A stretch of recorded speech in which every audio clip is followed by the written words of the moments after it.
দোষটা কি আমারই ছিল? তো কী অবস্থা সবার, আশা করছি সবাই ভালো আছো, আমিও ভালো আছি।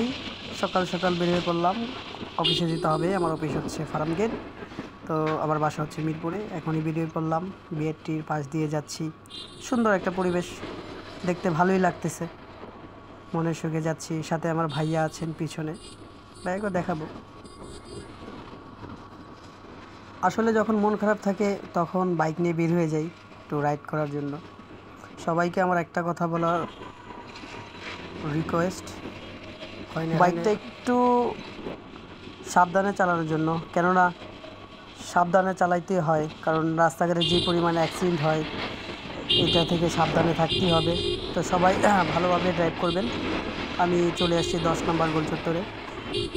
কেন বারবার এটা বলি যে একটু দেখে শুনে রাইড করবেন, কারণ হচ্ছে আপনি যদি একটু অসতর্কতা হন তাহলে অ্যাক্সিডেন্ট হয়ে যেতে পারে। আমি ও নো, এটা কী হয়ে গেল আমার সাথে?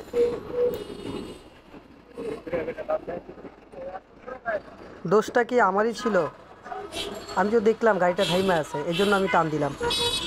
আচ্ছা ভাই, তো ভাই আমার ভিডিও রেকর্ড আছে, আমি দেখতেছি দোষটা কার।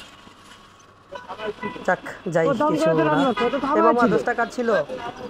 উনিও বলতেছে দোষটা আমার ছিল। আচ্ছা যাই হোক, আমি দেখতেছি কার দোষটা ছিল।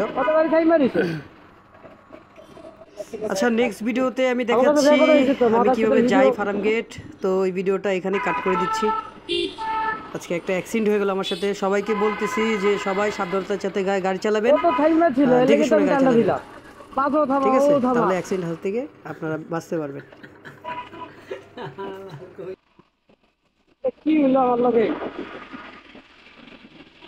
তারা আস্তে আস্তে চালাইতেছে।